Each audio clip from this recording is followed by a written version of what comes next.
तो मेरी बेटी जो बीच वाली है, उसको बचपन से ही बहुत ही बुरा अस्थमा था और उसके साथ-साथ उसको एलर्जीज़ भी बहुत ज़्यादा थी।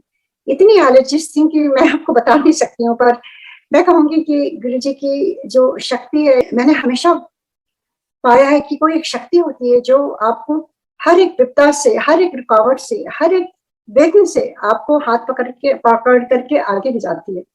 और मेरे ख्याल से हर लेडी ऑफ द हाउस आप देखेंगे कि वो उनके पास इतनी शक्ति होती है कि वो अपने परिवार की अच्छी तरह से रक्षा और सुरक्षा कर सके और देखभाल कर सके।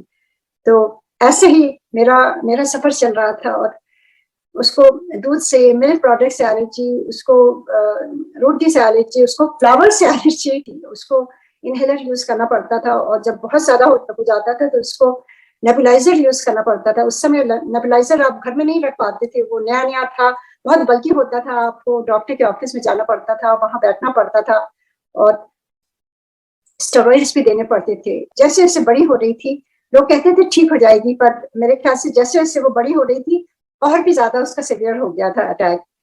देखिए, ये जो बुलावा होता है, जो हम सोचते हैं हम गुरुजी के दरबार में गए, this is not a coincidence. मुझे लगता है जब सही वक्त आता है, जब आपको गुरुजी सोचते हैं कि आपके जो कष्ट हैं या आपके जो पुराने कर्म हैं वो आपको झेलने पड़ते हैं और वो कितने साल जो भी रहा होगा as a family, we have to go through that pain and suffering. And उसके बाद ऐसे ही हम लोग यूएस में थे, मेरी 3 बेटियां हैं, एक बेटा छोटा ही था उस समय 6 महीने का, जब मेरे हस्बैंड का सिंगापुर में ओवरसीज असाइनमेंट हुआ। और बचपन से ही मैं शिव जी की आराधना करती थी और माता रानी की भी, एंड उनसे यही प्रे करती थी कि ये मेरी बेटी का एस्मा ठीक हो जाए या उसका जीवन नॉर्मल हो जाए, जैसे ना वो आइसक्रीम खा सकती है, ना दूध पी सकती है, ना चीज, नथिंग। तो ऐसा लगता था कि उसका जीवन थोड़ा सा ऐसा हो जाए कि नॉर्मल सा लगे कि बच्चा कहीं भी जाए तो ठीक से जा सकता है या कुछ कर सकता है। और मेरे ख्याल से महादेव जी को जब आपके ऊपर दया आती है, जब आप दिल से उनको पुकारते हैं और जब उनको दया आती है, वो तो कहते हैं ना शिव पुराण में कि महादेव तो भक्तों के अधीन हो जाते हैं और जब दिल से भाव से हम पुकारते हैं तो अवश्य आते हैं। तो ऐसे ही मैंने उनको दिल से बहुत बुलाया था और उनको बहुत ही विनती करी थी उनसे एकदम। और यहाँ से मेरे हस्बैंड का ट्रांसफर हुआ, हम सिंगापुर चले गए और वहां जाकर के देखिए कुछ टाइम के बाद चाचा जी ने कहा कि तुम लोग परेशान हो, मेरे ऐसे गुरु जी हैं और अगर तुम लोगों को श्रद्धा है, अगर गुरु जी की कृपा होगी तो वो बिल्कुल ठीक हो जाएगी। तो उस समय तक तो हम इतना हार गए थे, कोई कहीं भी कहता था यहाँ चलो, हम कहीं भी जाने को तैयार थे। बहुत ज्योतिषियों के पास, बहुत पाठ पूजा, सब कुछ ट्राई कर लिया था, कुछ नहीं हुआ था। तो चाचा जी ने कहा ऐसा है कि 5 बजे आ जाना और हम लोग साथ चलेंगे। तो हम लोग गए, तो नोएडा से 2-2.5 घंटे लगते हैं और उन्होंने कुछ भी नहीं बताया गुरु जी के बारे में, वो बहुत कम बोलते हैं। उन्होंने कहा जस्ट फॉलो द ड्रिल, जैसे जैसे मैं करूंगा वैसे करना, और कुछ बताया नहीं था। और मैं पूरे रास्ते सोचती रही कि चाचा कह रहे हैं कि श्रद्धा के साथ चलो, फेथ के साथ चलो। तो मुझे समझ नहीं आ रहा था कि मुझे फेथ पहले कैसे होगा। तो पता नहीं, ये थोड़ा सा मुझे बहुत डाउट हो रहा था कि how can I have faith in him anyway. वहां जब गए तो मैं पंजाबी नहीं हूँ, हम लोग यूपी से हैं, तो मुझे पंजाबी बिल्कुल भी नहीं आती थी। तो सोच रहे थे हम सारे कि गुरुजी कोई बहुत ही बुजुर्ग से होंगे और दाढ़ी होगी और सफेद कपड़े पहने होंगे। वहां पर इतनी तेज लाउड म्यूजिक, वो शपथ बानी बज रही थी, एंड गुरुजी कोई ओल्ड गेरुआ वस्त्र पहन के नहीं बैठी थे, वो तो इतना डैशिंग अपने रॉक स्टार आउटफिट में और अपने आसन में बैठे थे और उनका चेहरा ऐसे दमक रहा था और इतने यंग से। और उस समय देखिए 98 पर तो गुरुजी का तो ऑरा भी बहुत ज्यादा स्ट्रांग था और वो नए नए दिल्ली में आए थे उस समय। एंड यू कैन इमेजिन कि कितने सुंदर थे गुरुजी उस समय, और भी ज्यादा। एंड मैंने उनकी तरफ देखा और आई कुडंट बिलीव इट। जैसे चाचा जी ने कहा था फॉलो द ड्रिल, तो वो आगे थे, उन्होंने प्रणाम किया, हम लोगों ने प्रणाम किया और मैं एकदम आखिर में थी। एंड जैसे ही मैंने प्रणाम किया तो गुरुजी ने मेरी तरफ देख करके मेरे बारे में सब कुछ बता दिया, मेरा नाम, मेरे बच्चों के नाम, मेरे पेरेंट्स का, मेरे सिबलिंग्स का, सबके नाम बता दिए। And he even told me कि तेरे my father that he had met my father किसी सुप्रीम कोर्ट जज के यहाँ समथिंग, एंड मैं वहां जाके बैठ गई। मैंने सोचा शायद चाचा जी ने बताया होगा, ऐसे ही शुरू शुरू में ख्याल आता है, क्योंकि हमारी कंडीशनिंग ऐसी होती है कि हम हमेशा डाउट करते रहते हैं अच्छी चीजों को। तो ऐसे ही मैं भी डाउट कर रही थी, वहां बैठ गई और इतनी लाउड म्यूजिक चल रही थी, एंड आई वाज थिंकिंग कि ये इतना तेज क्यों चल रही है शब्द यहाँ पर, और why is it like that, मुझे समझ नहीं आ रहा था। और मैं बस इधर उधर देख रही थी लोगों को, and everybody was so beautifully dressed, जैसे कोई शादी में आए हो, एंड ऑल द लेडीज कुछ उनके पैर दबा रही थी, हाथ दबा रही थी, and I was little bit doubtful कि क्यों ऐसा है यहाँ पर, ये थोड़ा अजीब सी जगह है। पर माय माइंड वाज सेइंग कि चाचा कभी भी ऐसी गलत जगह नहीं आएंगे, क्योंकि मैं अपने माइंड को समझाने की कोशिश कर रही थी। एंड उसी समय गुरुजी ने मुझे बुलाया, एंड ही सेड तू डाउट कर रही है, इतने डाउट का कोई काम नहीं है, इतने सब कुछ प्रैक्टिकल है। एंड आई स्टार्टेड क्राइंग, सब कुछ उनसे बोलती जा रही हूँ, and Guruji listened and he said जा मैंने तेरी बेटी का कल्याण कर दिता। And I didn't understand the significance of कल्याण, सो मैंने कहा कि जी Guruji, and then he said जा उठे बैठ जा, लंगर कर ले। So I went back, and then later चाचा जी आस्क्ड मी क्या बात कर रहे थे गुरुजी, बहुत कुछ कह रहे थे, ऐसे कुछ ऐसे कहा कल्याण कर देता। And he was very happy, he said हो गया, ठीक हो गई। ऐसे कैसे ठीक हो गई, ना उसके सर पर हाथ रखा ना दवाई दी। तो वो कहते हैं कि यहाँ पे ऐसे ही होता है।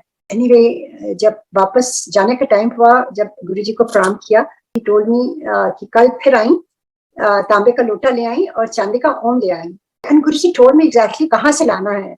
I would say I thought he was so friendly, and उनका ऑरा इतना अच्छा था। And Guruji was full of, जैसे पुंज ऑफ फ्रेग्रेंस, जैसे मिलियंस ऑफ रोजेस होते हैं ना, ऐसी खुशबू आ रही थी। और मतलब वो पूरा वातावरण इतना अच्छा लग रहा था, जबकि मुझे कुछ भी नहीं समझ में आ रहा था, तो मुझे बहुत अच्छा लग रहा था। जैसे खिंचाव होता है कि आपको वो जगह अच्छी लग रही है, ऐसे ही मुझे लग रहा था। And then when he said कि ऐसे ऐसे लेके आना, देन नेक्स्ट डे गुरुजी के पास गए, गुरुजी took the lota in his hand. Guruji used to pray also. He used to take the lota, he would ask for date of birth and your name, जिसके लिए वो bless कर रहे हैं, and then he would hold it and close his eyes and pray for some time, और he would be in meditation, मुझे नहीं मालूम।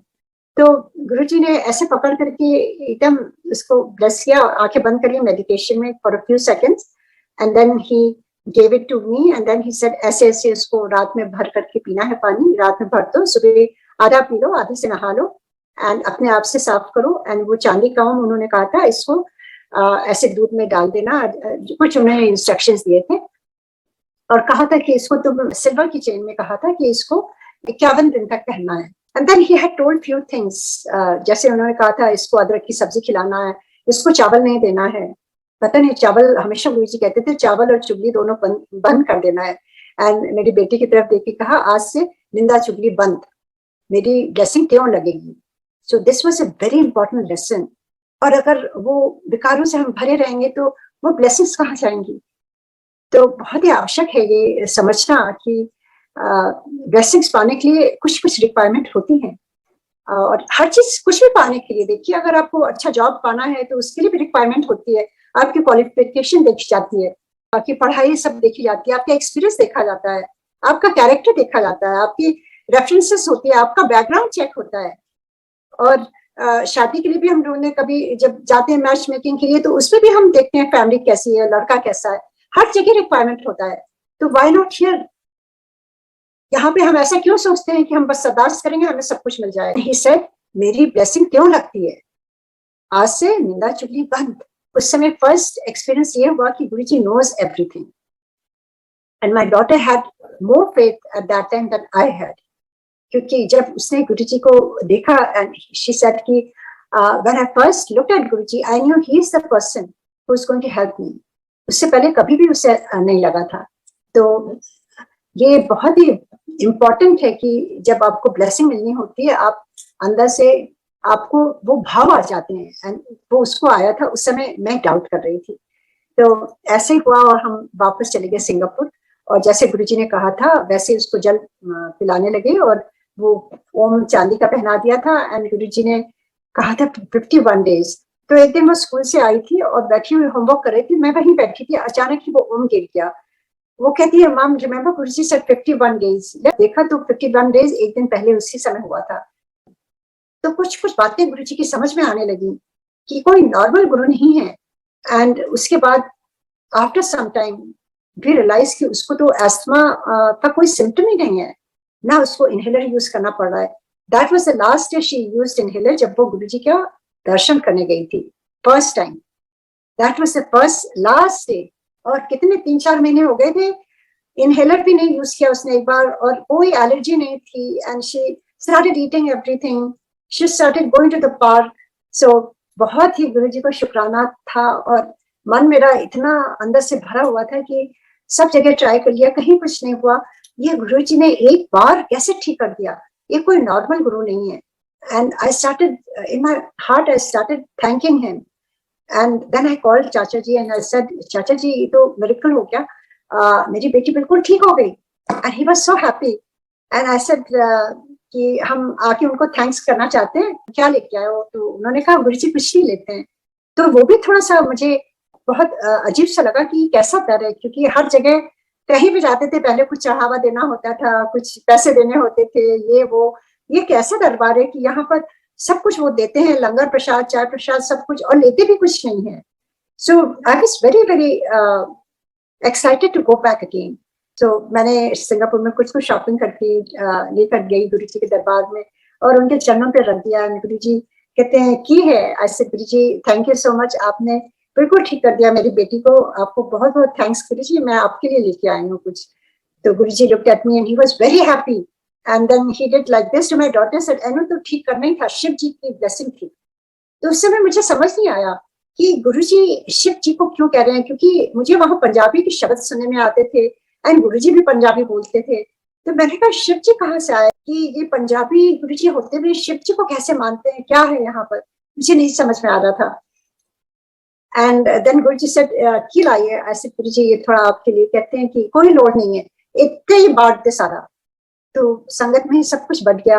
And I was very very touch कि ऐसे गुरु कहाँ मिलेंगे जो कभी कुछ लेते भी नहीं है और खाली देते हैं। इतना भर भर के प्रसाद देना, और सबसे बड़ी बात है जो मेरी बेटी एकदम ठीक हो गई, उसके लिए मैं किस तरह से उनको शुक्रिया करूं ये समझ में नहीं आता था।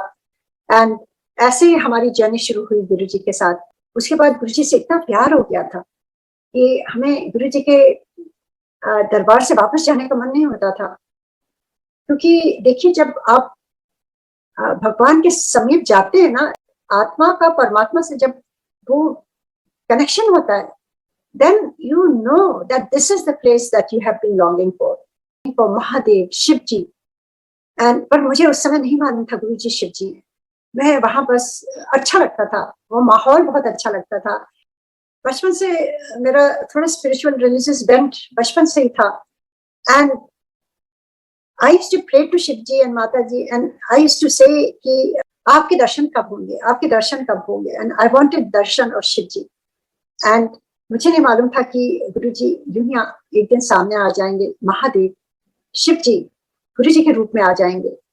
एक बार ऐसे बैठे थे एम्पायर स्टेट में, इतनी खुशबू, जैसे कोई सचखंड में बैठा हो या कोई हेवन में बैठा हो, ऐसा महसूस होता था। बार बार एक क्वेश्चन आता था कि Guruji who are you, Guruji who are you, just like एक मुखौटा कोई लगाता है, you are something beyond this Guruji, या आपने हम लोगों के लिए ये आपने ये रूप धारण किया है, पर who are you Guruji, I don't know, I want to know you.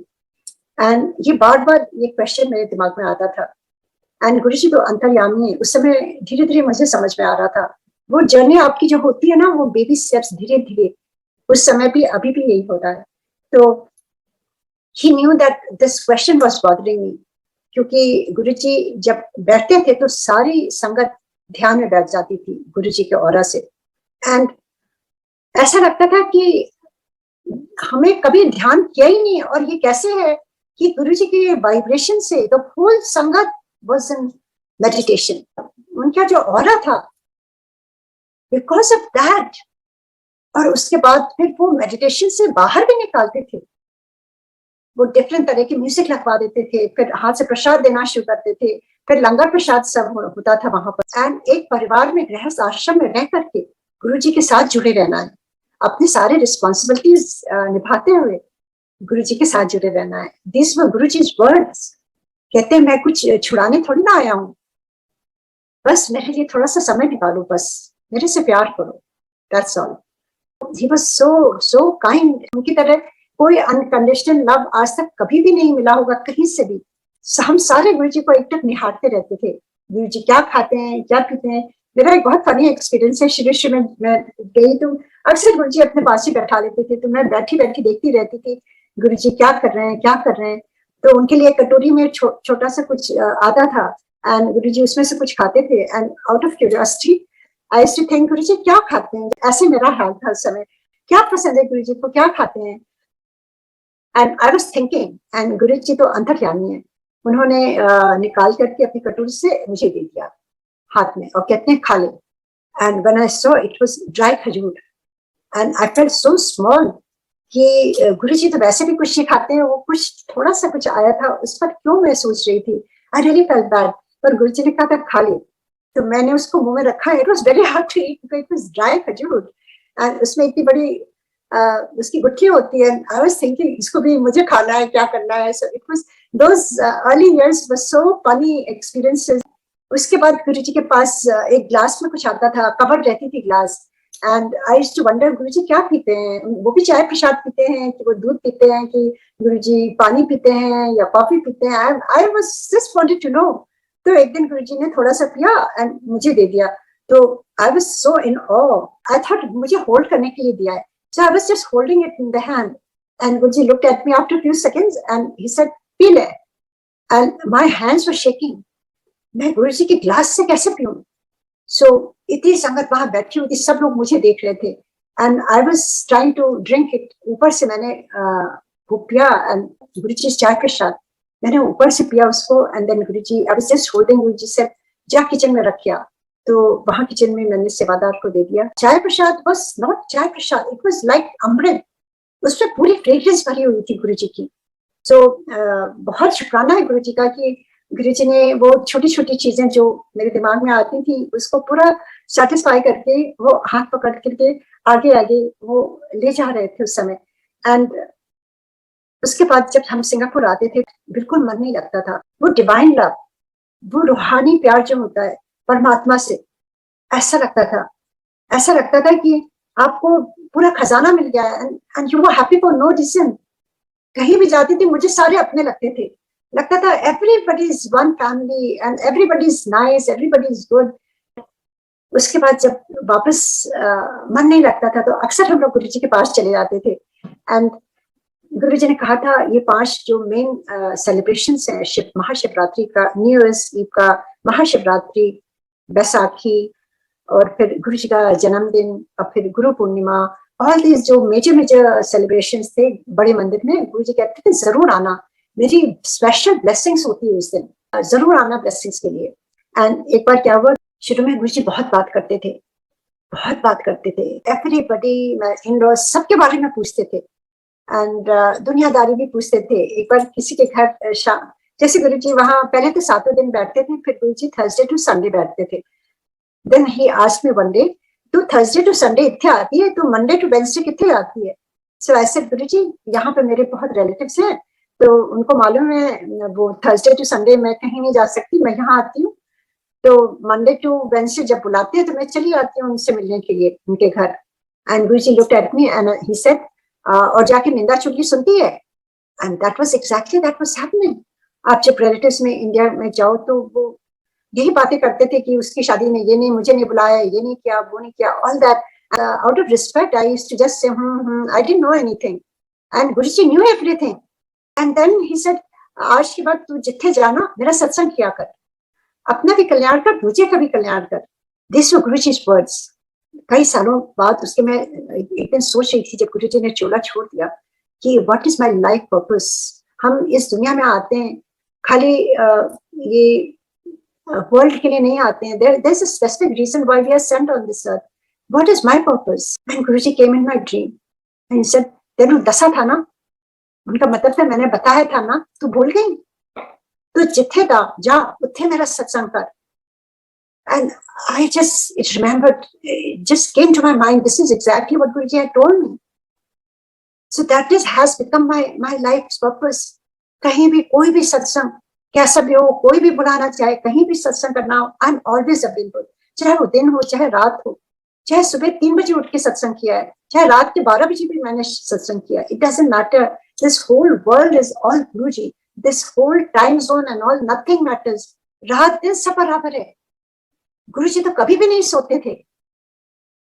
और क्यों नहीं, अगर गुरुजी के सत्संग के लिए क्यों नहीं हम भी जग सकते हैं, क्यों नहीं जग सकते. गुरुजी ने इतनी ब्लेसिंग्स दी हैं. व्हाटएवर गुरुजी हुक्म जो दिया था, अगर वो फॉलो करें, दैट इज द रियल शुक्राना, आई वुड से. And that is what Guruji had told me specifically. तो जिथे जा मेरा सत्संग कर, अपना भी कल्याण कर, दूसरे का मतलब आपका भी कल्याण कर रहे हैं गुरुजी. जो जिसके भी कानों में ये जा रही है वाणी, गुरुजी ब्लेस कर रहे हैं 100%. जो भी आता था मेरे घर में, जो भी मेरे रिलेटिव्स आते थे, उनसे बस गुरुजी के बारे में, कोई फ्रेंड्स आती थी सिंगापुर में, कोई भी होता था, कुछ भी होता था, मैं सबको बस गुरुजी का स्वरूप दे देती थी. कहते थे ये हमारे गुरुजी है और ये भगवान है और ये सब कुछ कर सकते हैं. उनके सत्संग बताती थी. That was happening. एंड ऐसे होता गया. एंड एक दिन जब वहां बैठे थे गुरुजी के दरबार में, अचानक ही गुरुजी ने मुझे बुलाया एंड ही सेड, आज के बाद हम बात नहीं करेंगे. आई स्टार्टेड क्राइंग. मैंने कहा गुरुजी कोई गलती हो गई मेरे से, माफ कर दीजिए गुरुजी. एंड ही सेड, ना, आज के बाद हम टेलीपैथी से बात करेंगे. I didn't understand. I said Guruji मुझे नहीं मालूम क्या होती है टेलीपैथी. आप तो यहाँ रहते हैं, मैं सिंगापुर में रहती हूँ. एंड गुरुजी सेड, जब तू ध्यान में बैठेगी ना, उस समय मैं तेरे से बात करूंगा और तेरे क्वेश्चन के आंसर्स दूंगा. मेरे लिए समय निकालो, ध्यान में बैठो. ऐसे जी गुरुजी. एंड उसके बाद गुरुजी ने कहा, मेरे से कभी कुछ नहीं मांगना, मुझे सब कुछ मालूम है तेरे बारे में, जो मैं दूंगा जो तेरे लिए अच्छा होगा. And I started crying. I touched his feet. I said Guruji मैं तो कहीं भी नहीं जाती हूँ, मैं खाली आप ही सब कुछ है. एंड ही सेड, बस ध्यान में अब बात करेंगे. क्योंकि देखिए, अगर हम बातों में ही लगे रहते, तो अब जैसे गुरुजी को छोड़ा छोड़ना था, he knew that. So he was preparing us. अगर हम खाली बातों में ही रहते तो हम वो कनेक्शन नहीं जोड़ पाते गुरुजी से, जो गुरुजी चाहते थे हर संगत के साथ. मेरे से तो उन्होंने स्पेसिफिकली कहा ये. सो उसके बाद से मैंने कभी गुरुजी से कुछ भी नहीं मांगा, ना कुछ बात करी. वो बात दूसरी है कि गुरुजी अपने आप से बुलाते थे जब उनकी मौज होती थी, या जब मुझे कोई भी प्रॉब्लम होती थी, क्योंकि वो तो भगवान है ना, उनको सब कुछ मालूम है. तो उन्होंने कहा था मुझे तेरे बारे में सब कुछ मालूम है. जैसे उन्होंने एक्सपीरियंस दिए थे, मुझे बता भी दिया. ऐसे ही होता गया. उसके बाद कोई बात नहीं करते थे. हम खाली आते थे सिंगापुर से, गुरुजी का दर्शन करते थे और दर्शन से चार्ज हो जाते थे. जैसे आप फोन को चार्ज करते हैं ना, एनर्जी के लिए आप बात कर सकते हैं, वैसे ही गुरुजी का दर्शन करके इतना बॉडी में इतनी एनर्जी आ जाती थी that you are charge for the whole time. और गुरुजी कुछ भी नहीं बात करते थे. और जब भी कुछ भी प्रॉब्लम हुआ, जैसे मैंने कहा किस तरह से मेरे बेटे का पैर टेढ़ा था एंकल से, and Guruji of course he knows that, सारे डॉक्टर्स को दिखाया था एंड सबने कहा था इसकी बहुत मेजर सर्जरी होनी है, इसका हिप से टर्न है, तो एंकल से नहीं है, तो हमें हिप की सर्जरी करनी पड़ेगी. यूएस में, सिंगापुर में और इंडिया जयपुर में भी एक फुट डॉक्टर थे, डॉक्टर सेठी, वहां मैं दिखाने के लिए गई थी. और वहां के बाद तुरंत मैं उस दिन थर्सडे था, गुरुजी के दरबार में वहीं से आके बैठी हुई थी. एंड गुरुजी ने मुझे बुलाया, कहते हैं आज कितने गई थी. सो आई टोल्ड गुरुजी, गुरुजी ऐसे ऐसे मेरे बेटे का ये प्रॉब्लम है, तो वहां पे डॉक्टर को दिखाने गई थी. And I was quiet. And then he said, अच्छा की कहता है डॉक्टर. ऐसे गुरुजी, डॉक्टर कह रहे हैं सर्जरी करनी है, बहुत मेजर सर्जरी, हिप से होगी और 6-7 महीने लगेंगे. तो गुरुजी looked at me and my son and he said, कोई लोड़ नहीं है. And Guruji said, मैं दसांगा. And then he told me a few things how to take care of his ankle, and we started doing that. And उसके बाद next time जब गुरुजी के दरबार में आए, तो गुरुजी अपने कमरे में बैठे थे और गुरुजी का आसन था, और हम जल्दी पहुंच जाते थे कि हमारा पर्पस खाली गुरुजी का दर्शन करना होता था. तो नोएडा से हम अक्सर 3 बजे चलते थे और कभी-कभी 5:30-6 बजे ऐसे पहुंच जाते थे, क्योंकि बहुत ट्रैफिक होती थी. और हम आकर के अगर दरबार खुला होता था तो हम अंदर बैठ जाते थे, नहीं तो बाहर ही बैठे रहते थे. एंड वहां बैठे हुए थे और उस दिन खुला हुआ था, अंदर बैठे थे गुरुजी, अपने अपने कमरे में थे। तो हमने आसन को प्रणाम किया गुरुजी के और आके बैठ गया। मेरी बेटी ने जब प्रणाम किया तो इतनी बड़ी जो मार्बल की टेबल होती थी वो उसी एंगल में आके गिरी जहां उसको प्रॉब्लम थी, और वो एकदम चीख पड़ा और बहुत रो रहा था। तो अंदर से आइस लेके आया सेवादार और आइस लगाया, और इतना रो रहा था। तो मैंने कहा आज ऊपर चलते हैं, गुरुजी को डिस्टर्ब होगा तो हम ऊपर ही रहेंगे। हम ऊपर उससे ले गए और वो सो गया वहां पर। फिर उसके बाद गुरुजी आसन में आके बैठ गए, संगत शुरू हो गई, लोग आने लगे। And I told my son आज यही बैठेंगे हम लोग। वो उठा, कहता नहीं, my feet is totally fine, I want to go down. तो ऐसे ठीक है, हम नीचे आए। वो स्टेप से नीचे चल पा रहा था, बिल्कुल फाइन, नो प्रॉब्लम।